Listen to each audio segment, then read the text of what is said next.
Dear students, welcome back to JCE Connect, subject Engineering Chemistry, Module 5, Instrumental Methods of Analysis. Students, yesterday we learned two novel methods, that is colorimetry and potentiometry. In today's class, we will try to learn about other two methods, that is flame photometry and atomic absorption spectroscopy. First, let us start our discussion with flame photometry. The metals like sodium, potassium, lithium and calcium, when sprayed into the flame, they produce different colored lights. This colored light can be sensed by an instrument called flame photometer. Therefore, flame photometer is an instrument which can measure the photo or light emitted by a colored flame. When a given metal is introduced into the flame, certain electrons present in the metal absorb the energy and they reach excited state from the ground state. Therefore, those electrons reach the higher energy levels. But these electrons are highly unstable in the excited state and hence they return back to the ground state. While returning, those electrons emit light radiations.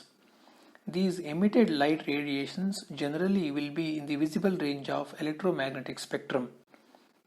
Each and every metal like alkali metal and alkaline earth metal will emit a light of specific wavelength, means specific color. The intensity of emitted light is directly proportional to the number of atoms or electrons coming back to the ground state. Also, the emitted light is proportional to the concentration of the metal sample. Students, go through the schematic representation of the principle involved in flame photometry technique that is given here. The nebulizer converts the metal salt solution to mist form. The solvent gets evaporated to form solid metal salt, which is vaporized to form gaseous metal salt. Upon dissociation, metal gets converted to gaseous form, that is metal gas, represented as capital M in bracket G. This absorbs energy from flame and goes to excited state, that is Mg star, and returns to ground state by emitting light radiation in visible range. This emitted light is measured and from this measurement metal concentration can be calculated.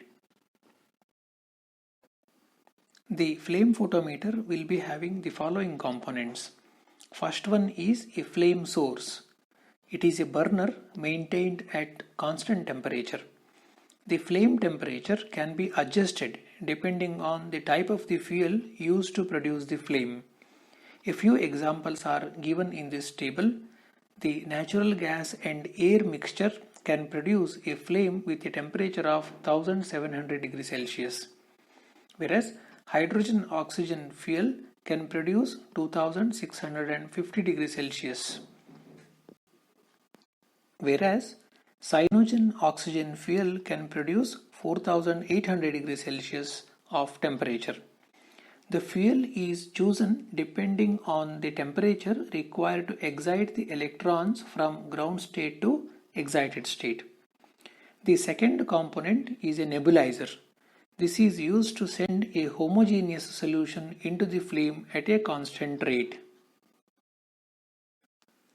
The optical system will be having a convex mirror and a convex lens to focus the emitted light on a point or slit. The filters will remove unwanted lights and isolate the desired or required wavelength of emitted light. The photodetector measures the intensity of emitted radiation. The emitted radiation is converted to electrical signals which are directly proportional to the intensity of emitted light. And in turn, the intensity of emitted light is proportional to the concentration of the element or the metal. It is interesting that different metals will produce different colored flames. Example, sodium will produce yellow flame, potassium will produce violet flame, barium lime green flame, calcium orange flame, lithium red flame, and so on. The flame photometry technique is used in the qualitative and quantitative analysis of first and second group elements or their ions that are present in the sample solution. Students, now we will move on to the next method, that is atomic absorption spectroscopy.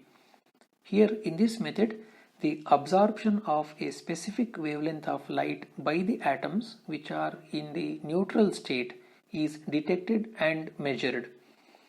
We will now try to understand how it works. When the atoms are excited by the flame energy, then they can reach certain higher energy levels.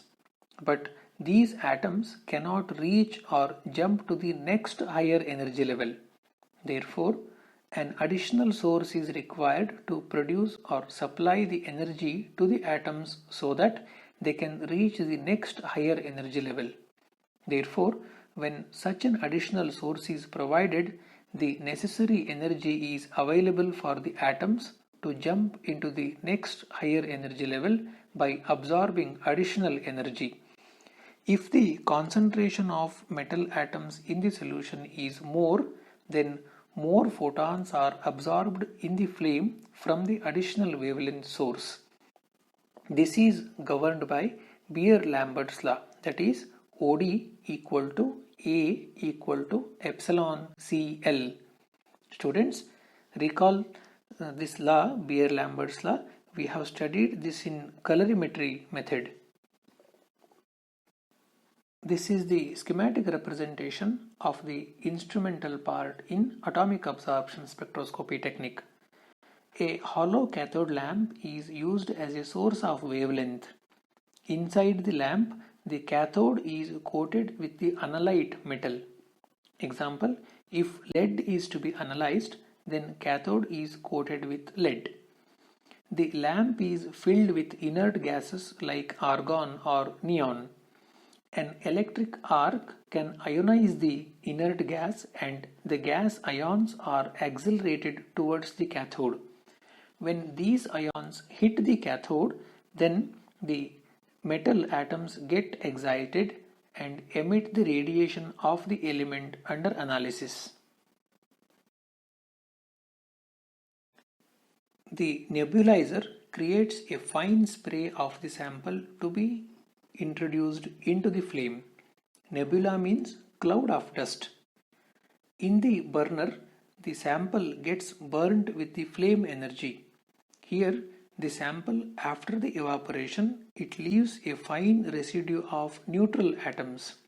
These neutral atoms gain additional energy from hollow cathode lamp and jump to the next excited state or energy level. Since this excited state is unstable, the excited atoms come back to the previous energy level with the liberation of specific radiation.